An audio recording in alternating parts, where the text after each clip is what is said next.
Տիկին Սարգսյան տեսանյութ է տարածվել, որ ոստիկանության ծառայողի կողմից քաղաքացուն ուժանելու տեսանյութ է տարածվել, ինչ միջոցառումներ են ձեռնարկվել եւ հիշում եմ, որ դուք նշել եք, որ 2024 եւ 25 թվականների եթե համեմատենք, ապա սպանությունների դեպքը այնպես չէ, որ շատ է տարբերվել, բայց չեք կարծում, որ 2025 թվականին սպանությունների դեպքը տարբերվել է այնքանով, որ ագրեսիվ սպանություններ են եղել, մասնավորապես օրինակ մի քանի ժամվա ընթացքում քաղաքացին 4 անձի է սպանել, որից 2-ը ընդհանրապես անծանոթ կամ ինչ-որ միջադեպի պատճառով քաղաքացուն դանակահարել են օրը ցերեկով, կամ օրինակ Մասիվում քաղաքացու վրա այնքան են վարել մեքենան միջնամահանը, եւ այսպիսի դեպքերը 2025 թվականին շատ են եղել, եւ ագրեսիայի մասին խոսալով նաեւ Օրերս տեղեկատվություն հրապարակվեց, որ 13-ամյա Անչափասի են ձեզի ենթարկել դպրոցներից մեկում, ինչ կասեք այս մասով, եւ բարոյների խմբերում շատ են տեսնում, որ խոսում են մեքենաների մասերի գողության մասին, ինչի չի լինում կանխարգելել այս ամենը, որպեսզի չշարունակվի, որովհետեւ պետք է ամեն օր նման դեպքեր են տեղի ունենում։ Շնորհակալություն, թեև հարցերը բազմաշերտ էին, բայց կփորձեմ հնարավորինս հակիրճ անդրադառնալ։ Առաջինը խոսեցիք արերևույթ խոշտանգման դեպքերի մասին, թեմային անդրադառնալով նախ ուզում եմ եւս մեկ անգամ արձանագրել եւ կարծում եմ ձեզ համար էլ գաղտնիք չի եւ նորություն էլ չեմ ասի, որ արերևույթ խոշտանգման կամ վատ վերաբերմունքի այլ դրսևորումներ ուղղակի չեն տեղավորվում նախարարության ռեֆորմային օրակարգում եւ հետևողականորեն, եթե լինում են այդպիսի դեպքեր, մենք արձագանք ենք ունենում, ընդ որում ուզում եմ հատուկ շեշտել, անկախ նրանից կա արտահոսք, թե չկա արտահոսք, որովհետև եթե դիտարկենք նաև նախարարության ներքին անվտանգության եւ հակակոռուպցիոն վարչության կողմից գլխավոր դատախազություն ուղարկված հաղորդումները, կնկատենք, որ եթե արարևութության մակարդակում անգամ կա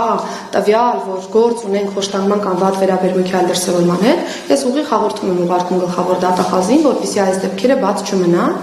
բայց պիտի նաև փաստեմ, որ այս դեպքերը բացառիկ են համակարգի տեսանկյունից։ Ընդ որում սա ասում եմ ոչ թե որպես գերատեսչության ղեկավար, ով շահագրգռվածություն ունի ասելու, որ դեպքերը բացառիկ են, այլ ես հենվում եմ փաստական տվյալների վրա։ Անցած տարի էլ մենք ունեցել ենք տարբեր դրվագներ, երբ որ համացանցում տեղեկատվական մեծ աղմուկ կար, որ այս մարզում խոշտանգում է տեղի ունեցել կամ մեկ մարզում խոշտանգում է տեղի ունեցել, ես որևէ գնահատական չեմ տվել, եղել է խոշտանգում թե ոչ, բայց ամբողջ համացանցը ողողված էր այնպիսի մտքերով, այնպիսի գնահատականներով, որ հաստատապես եղել է խոշտանգում, բայց հետո ամբողջ համացանցը լռեց այն ժամանակ, երբ որ մենք ունեցանք վարույթի կարճում,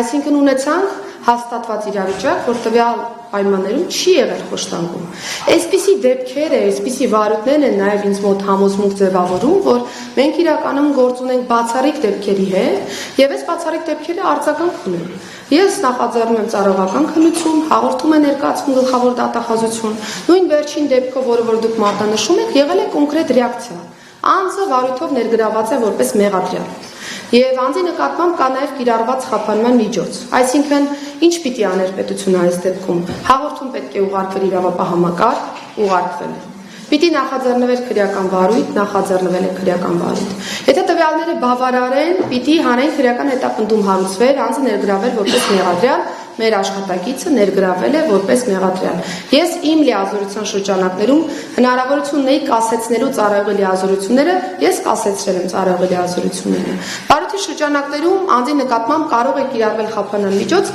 եւ անձի նկատմամբ կիրառվել է խափանան միջոց։ Վարույթը կընթաց կունենա եւ մենք բոլորս միասին կտեսնենք, թե ինչպիսի արդյունքներ կա այս տեսանկյունից, բայց ես ուզում եմ հատկապես շատ ուշադիր լինենք մեր խոսույթին, որովհետեւ այս բոլոր դեպքերի հետևում այո կանգնած են արարևոտ խոշտանգման զոհեր եւ այո կանգնած են ոստիկանության ծառայողներ, որոնք հանիրավի մեղադրվում են, տարբեր լուսանկարներ են տարածվում, մեր քաղաքացիները որոշում են հաշվեհարդար տեսնել մեր ծառայողների հետ եւ այսպես շարունեմ, բայց այս երկու իրավիճակները պիտի շատ հստակ տարանջատվի դեպք, որտեղ որ չկա ոստիկանի կողմից խախտում, բայց այո կա բողոք, այդ բողոքը պետք է ընդհանցկավորվի, փաստական տվյալներով պետք է հիմնավորվի, որ խոշտանգում չկա։ Եվ իրավիճակներ, երբ որ արարևոթության մակարդակում կարող են լինել այդպիսի բողոքներ, դրանք ընդհանցկավորվում են, պետությունը համապատասխան ռեակցիա է տալիս եւ նորից եմ շեշտում, որ խոշտանգման դեպքերը մեր համակարգում այս պայծրությամբ բացառիկ են եւ դա թույլ է տալիս